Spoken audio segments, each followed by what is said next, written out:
nome do Pai, do Filho e do Espírito Santo. Amém. Do Evangelho segundo São João.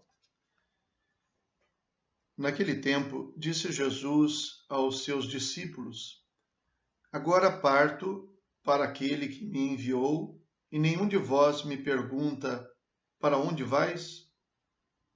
Mas porque vos disse isso, a tristeza encheu os vossos corações. No entanto, eu vos digo a verdade. É bom para vós que eu parta. Se eu não for, não virá até vós o defensor. Mas se eu me for, eu vou-lo mandarei. E quando vier, ele demonstrará ao mundo em que consistem o pecado, a justiça e o julgamento. O pecado, porque não acreditaram em mim. A justiça, porque vou para o Pai, de modo que não mais me vereis. E o julgamento, porque o chefe deste mundo já está condenado. Palavra da salvação.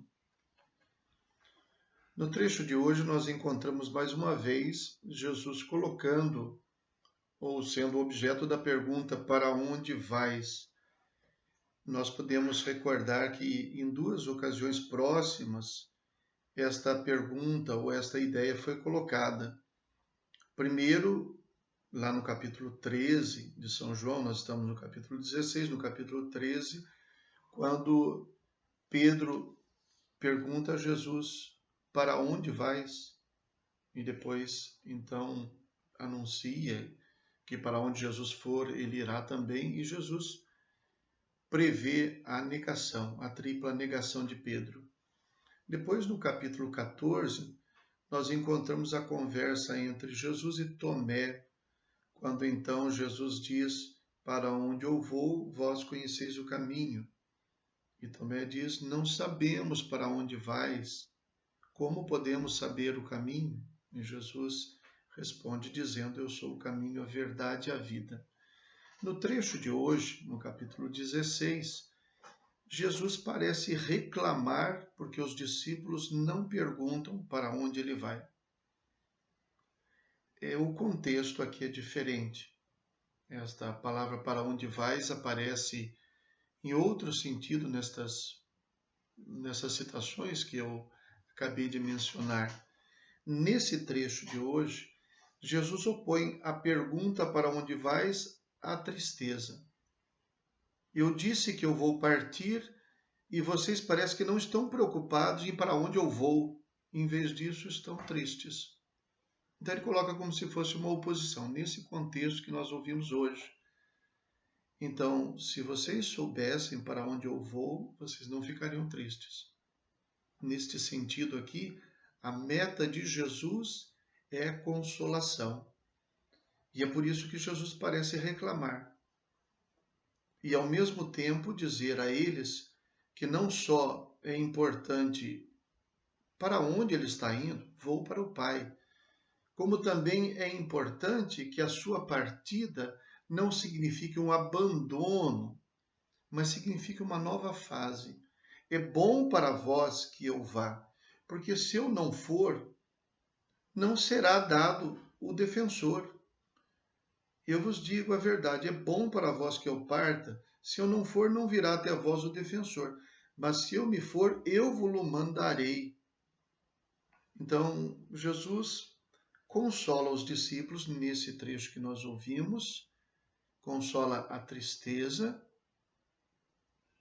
chamando a atenção deles para a meta. Eu vou para o Pai. Isso é motivo para a tristeza não ter lugar. E também a razão de ir. Eu vou para o Pai para que vocês possam ter um defensor, o outro defensor.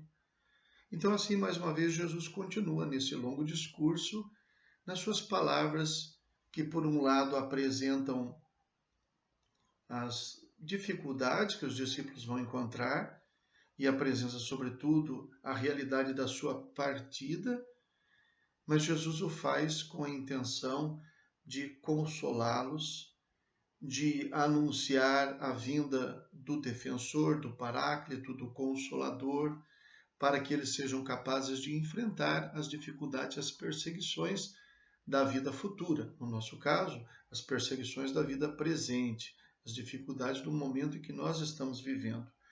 E no final, Jesus diz que esta sua partida, que dará ensejo ao envio do Espírito Santo, do defensor, será propício porque o Espírito Santo, o defensor, quando ele vier, demonstrará ao mundo em que consistem o pecado, a justiça e o julgamento. O pecado, porque não acreditaram em mim. O pecado aqui é rejeitar Jesus. A justiça, porque vou para o Pai, porque Jesus não sairá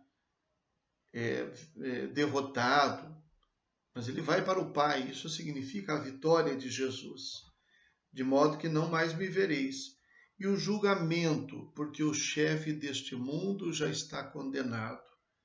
É a condenação do mundo, não naturalmente do mundo criado, mas significa a derrota de quem se opõe a Jesus.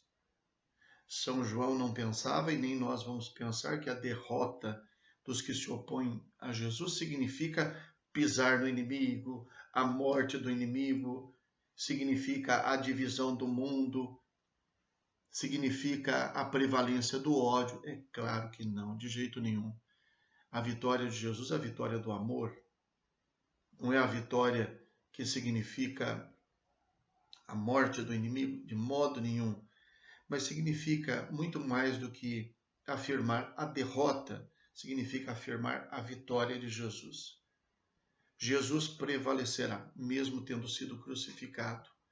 Os discípulos de Cristo prevalecerão, mesmo sendo perseguidos e às vezes até sendo mortos, mas prevalecerão, vencerão, porque Cristo é vencedor. A vitória de Cristo é a vitória do amor, é a vitória da verdade. A verdade vence não porque ela elimina, ela mata os que não são da verdade. A verdade vence porque contra toda mentira ela permanece a mesma. A verdade não depende da aceitação dos homens. A verdade é sempre verdade. Uma coisa é verdadeira não porque todo mundo descobriu. Ela é verdadeira por si mesma. A verdade prevalece por si mesma. E então Cristo vence dessa maneira. E os discípulos de Cristo também participarão desta vitória.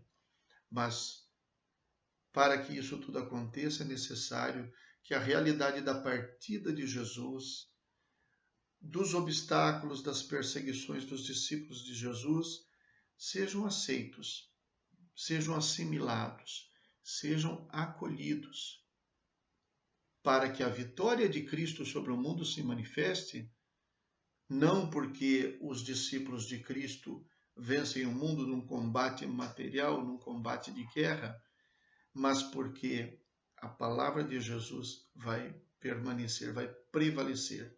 E ela prevalecerá se os discípulos de Jesus se mantiverem firmes, fiéis à sua palavra. Rezemos.